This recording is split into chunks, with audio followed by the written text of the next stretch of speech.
Inilah kebanggaan dan legasi tokoh pendidik MARA 2026. Beliau adalah Tuan Haji Zulfakar bin Makmur.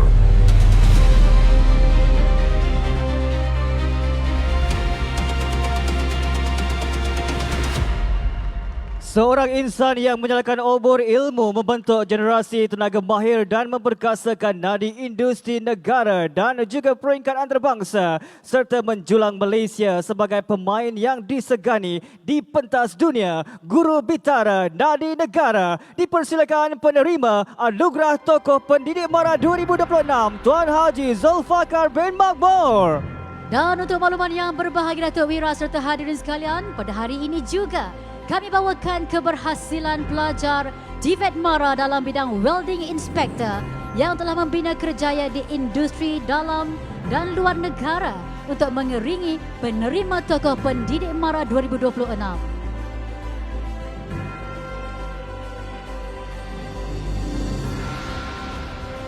Sekali lagi kita berikan tepukan yang paling gemuruh kepada penerima Anugerah Tokoh Pendidik MARA 2026.